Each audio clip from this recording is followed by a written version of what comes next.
So my first recollection is from one of my earliest regional meetings. I was aware of Johanna from talking with club colleagues about what region was all about and who the important people involved were. I was a little daunted, both about attending a regional meeting and talking to Johanna. I quickly realised I didn't need to be. Johanna was warm and friendly and immediately put me at my ease. She was clearly delighted to chat to a new member, helped to explain something I was confused about, and encouraged me to get involved. We only talked for about 10 minutes, but I never forgot it, and I'm sure my commitment to region and the wider Soroptimist International stems in part from that conversation. My second recollection is I wanted to talk about the pleasure and privilege for me as regional president of working with Johanna as Federation President. I experienced Johanna's wisdom, which she wore very lightly, her joy in life, who can forget that twinkle in her eye, and her passion for Soroptimists and everything we do. I invited Johanna to speak at my first regional meeting as regional president, which was a pure delight. I learned quite a lot about Soroptimist stuff, but it's what I learned from Johanna herself, which I will remember most. Not only did I find out about her amazing life, but also more about how to use a PowerPoint presentation effectively than any of the many presentation courses I've attended over the years. She was one of those special people who see the best in others, and like all good teachers, especially good primary school teachers, creates the environment and space in which they can blossom. I know I blossomed as I worked with her, and I'm sure SIGBI blossomed too. Now, can I hand over to Alison Ray from SI Thames Valley, if you'd like to unmute yourself, Alison. Thank you. When I moved from Edinburgh to Buckinghamshire in 2017, my friend, who had been a lifelong Soroptimist, encouraged me to join the organisation. We can't hear you very well, Alison. Could you speak up a little or move closer to your computer, perhaps? Move closer. I was encouraged by my friend to join the Soroptimist organisation in order to meet new people and have an interest in my retirement. Fortunately for me, my friend knew Johanna Raffan, the founding member of Thames Valley Club. And within days of settling into my new home, Johanna called to invite me to a meeting which included a nature walk along part of the Jubilee River.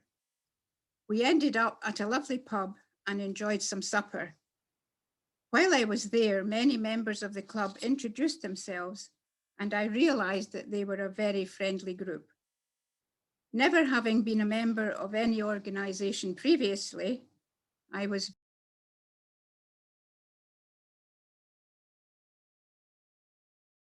Alison, you've muted yourself. Yeah, we've lost you completely, Alison. Is that better? Yeah. How far have I got? If you want to go back to never having been a member of an organisation. I was very impressed by Thames Valley ladies and the kindness shown to me by Johanna and the vast knowledge she had of the organisation. She gave me an insight into the workings. Oh, you've muted yourself again, Alison. There's a gremlin in the works. Sorry. Yeah. It was no surprise to me that she became the Federation Federation President, as she had worked tirelessly for the organisation for many years. If all prospective members were welcomed as I was, then we would have no trouble in recruiting many more people. Although I only knew her for a short time, Johanna was a tour de force with a gentle, caring manner, a great deal still to give, and will be sadly missed. Thank you. That's lovely, Alison. Thank you very much. Sorry about the sounding. No, don't worry. Gremlins are forever getting in the works. That's lovely. Thank you. And can I hand over now to Sushi, who's going to give us a contribution, and I think also share one from Jill Curry as well. Yeah, that's absolutely right. Can you hear me okay? Yes, that's great, Sushi. Thank you. Okay, I'll read Jill's first. Having met Johanna at an NUT meeting in 1976 when we were both teachers in Maidenhead, I never thought we would be appearing on stage at the Istanbul International Conference many years later. Along with Rose Simbo, we were telling the worldwide delegates about the Corrie project. We received a standing ovation and generally woke everybody up. Johanna was the coordinator, but we each had special skills. Rose was in her beautiful African dress, and I almost danced across the stage with a washing line of bras, knickers, sanitary pads, and baby clothes. We repeated similar routines on different occasions, but think that this was our best one. So she was not just a committee queen, as I used to call her, but had an innate sense of fun. I moved house and was her nearby neighbour for nearly 20 years. I already miss her not being just along the road. So that's Jill's bit. And from my viewpoint, at the start, I was rather in awe of Johanna. She seemed terribly high-powered. At the first meeting I went to, she was talking about resolutions and motions to conference. I also knew she was very important in her own work field of gifted education. So with that background, she could very easily have been rather patronising. Nothing could be further from the truth. She was kind and supportive. She gave positive feedback. Her handover to me when she was going to be rising up the ladder, SIGBI as it were, she handed over to me as Programme Action Officer, and she never made me feel that any question I needed to ask was silly. It's such a pity that we've lost all her knowledge and experience. So many times since she died, I've thought, well, I'll just ask Johanna, or Johanna will know what to say about so-and-so. She was as sharp as a tack and absolutely full of wisdom, and I am really glad that I had the opportunity to get to know her, even for a relatively short time. Thank you, Sushi. And we're all nodding in agreement. Maureen, that you wanted to say something. Do take the floor. Yeah, I have to say that I miss Johanna dreadfully. I always found her a very caring and thoughtful lady. Her wit and her sense of humour were infectious. Many's and many's a time she had me rolling around the floor. It was just unbelievable how she could turn something so quickly. I know that she was a true Soroptimist. Her thoughts were always of others, especially those who required support and help.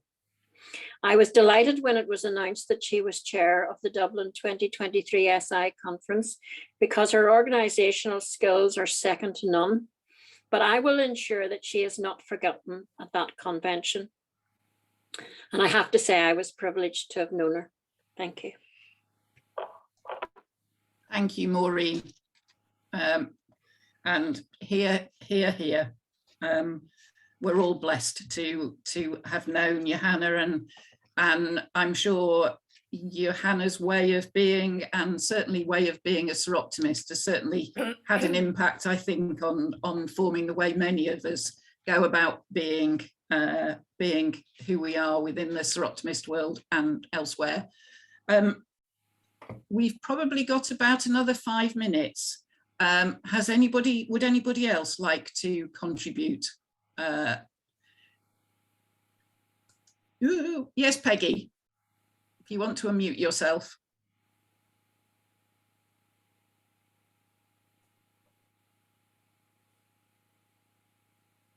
Thank you very much. Lovely to hear people's thoughts of Johanna. I just wondered if anybody would like to come to what's turned out to be our anniversary memorial lunch, which we'll be having in November, and details of which will be on our website. It's on the 21st of November at the River and Rowing Museum. And Johanna and Ros Kirk, one of our members, were organising the whole thing. As a club, we only got involved when Johanna actually died. Until then, she just said, leave it to me, I'll deal with it. So we're quite keen to make sure it's a success in case she comes back to haunt us. And the other thing I wanted to promote was the memorial fruit orchard that we're going to plant in her memory, which she was very keen to do when she was alive. And we're doing this memorial fruit orchard in the Corey district, where we've already built a library, 2 schools, a clinic, and a very busy sewing room, which has turned into a thriving business. And listening to Maureen talking about empowering these girls in Cambodia and Pakistan, I can only say that when you've got the monitoring process there, so that you've got people reporting back, that is the key to anything you do in another country. And we're lucky that we have Rosie Simbo, who is going out 2 or 3 times a year. We finance her for 3 trips, but she goes more often than that, and she does night shifts as a specialist midwife in order to pay for those trips, so that her finger is on the pulse all the time. And I was so lucky to go to the House of Lords, because I was there able to meet up with Soroptimists from other groups who've been supporting us in these projects, especially Midland Arden Group, who have been terrific. But they said to me that the thing they like is that they get feedback all the time. So that's what's going to be so key when Maureen is doing her project. Thank you. And thank you, Peggy, and thank you for mentioning the memorial orchard. We did invite anybody who was signing up for today's event to make a donation towards the memorial. I'm not completely sure what the total is, but when I last asked, I believe we've collected something in the region of £250 for the memorial orchard. So that will be making its way to you, Peggy.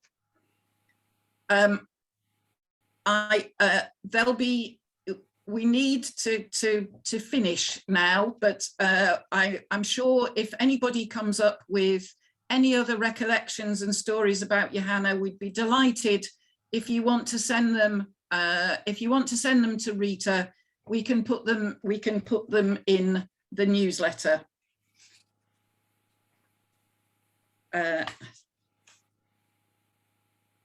Sorry, I'm just catching myself up with. We were just going to finish with just a quick. We've probably heard a little bit of it from Peggy, but Jane's just going to quickly play for us a small part of a very recent SI podcast in which Hilary Ratcliffe is interviewing SI President Kathy Cotteridge, who speaks about Johanna.